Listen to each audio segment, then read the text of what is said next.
Hello guys! Welcome back to my channel. So you want to become a K-pop YouTuber, huh? Or are you still toying with the idea of doing it? Regardless of what your situation is, I'm here today with a brand new series all about K-pop YouTube and how you can do it too. I promise it sounds harder than it actually is.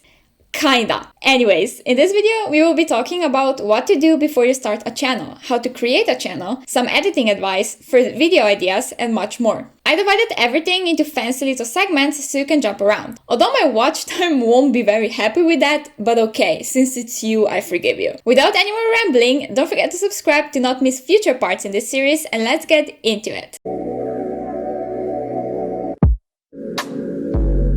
Before you even start thinking about what your email is going to be for your channel, figure out what type of videos you want to make. I know at this point you might be thinking, but Sarah, obviously I want to make K-pop videos. Yes, great, good for you, my sweetie pie. That's not enough though. You have to go further than that. Let me explain. Under the umbrella of K-pop content creators, there are so many called subgenres or categories. If you look at my channel, I mostly do K-pop commentary videos, where I talk about whatever the hell I want in regards to K-pop in a very critical way. I also do BTS text videos, compilation videos, and I have even made some reactions before, which I deeply regret, by the way. You can do only one of those or many, whatever floats your pretty little boat. Once you got that figured out, at least to some basic extent, you have to come up with a channel name. Now, I hate to burst your bubble, but My Jiminy's Cheeky Cheeks or Minyoung's Wife 128408 aren't examples of good channel names. They are horrible, actually. I advise you to pick a name that sounds nice, is easy to remember, and looks professional, in case someday you get to work with brands or something. What most K-pop channels have are names made off of one word or two words at max, so keep that in mind.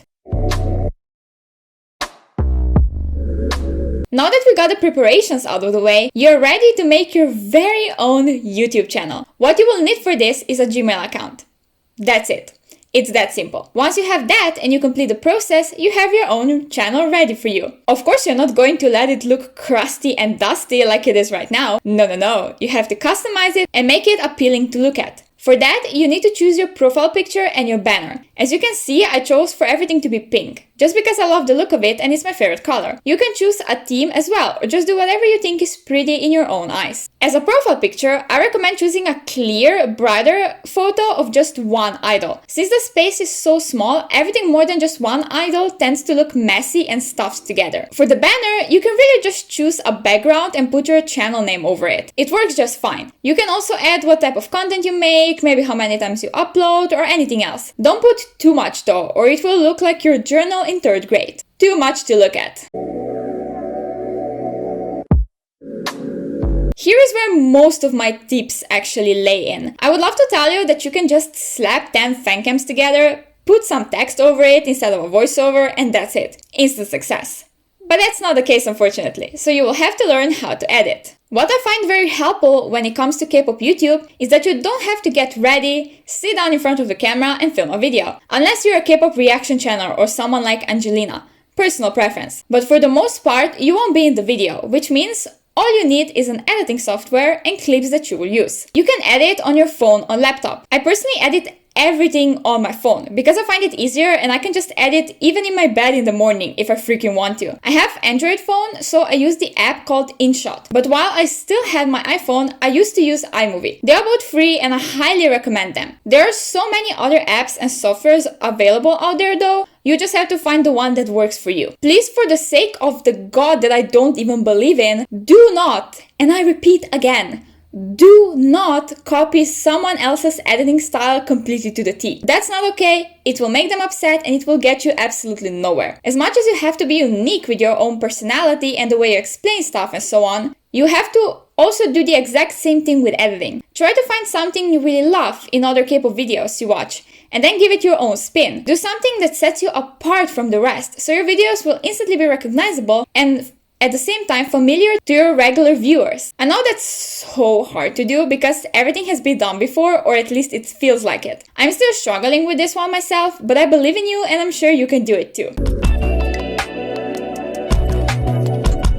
Since we are already on the topic of editing, let's talk about what your first YouTube video should and shouldn't be. I know you are so tempted to make that unpopular K-pop opinions video right away, because those tend to always get many views, but let me stop you right here.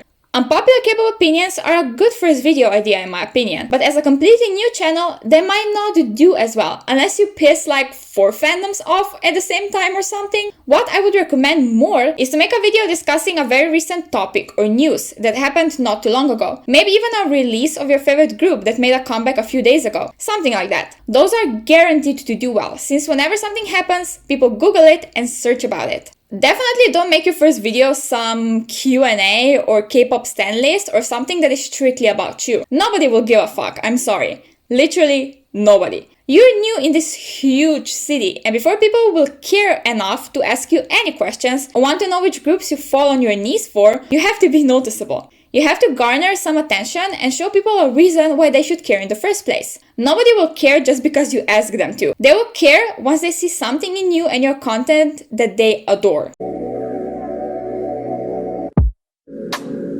I can't stress enough how important thumbnails are. They're like a cover of a book. Everybody will pick up a book with a pretty cover way faster than the one that looks like a 5-year-old drew it up. It's the same with YouTube, unfortunately. And the sooner you accept that this is some extra work you have to do to make your video successful, the better it will be for your nerves. There are so many different ways you can edit a thumbnail, and in so many free or paying apps or websites, so don't you worry about that. Like with video editing, you have to find the one that works best for your preferences. I personally use the feature inside InShot once again, and then some other app to make the background blurry, and yet another website to cut the background out. It's a lot, I know, but you don't have to complicate stuff as much as I do. Some very quick tips though. Once again, find your own unique style, if you can, and stick to it. Make them in bright colors, with idols' faces as visible as possible. The text shouldn't be too small and just big enough for someone to be able to read it, even on their YouTube phone app. Also, don't put anything important into your right bottom corner, because it will be covered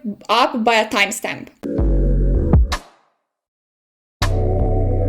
Do not compare yourself to another YouTuber with thousands of subscribers who's been doing this for months, if not years. Just don't, because it brings you nothing good. It's like you wanting to paint and expecting to do it like Picasso after your first try. Sorry, sweetie. Unless you're a whole damn genius, this isn't going to happen. Your editing will get better with time, as you figure out what you like and what you don't like. Same with thumbnails. Be patient.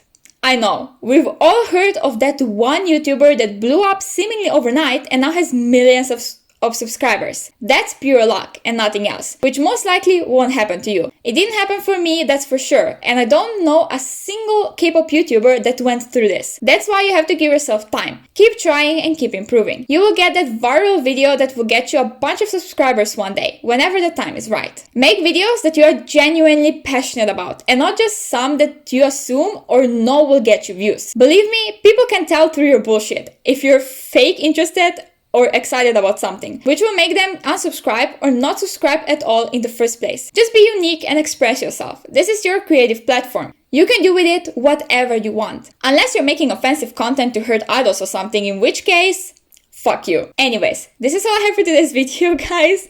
And in the second part, we will be talking more about copyright system, how it works, what clips you can use to not get copyrighted and what clips you should use, because they get copyrighted literally always, some hidden tricks I use, and much more. So make sure to subscribe and give this video a thumbs up if you enjoyed it. It means the world to me, you guys don't even know. I will see you again very soon in a brand new video. Bye bye! I love you all so much! Savage!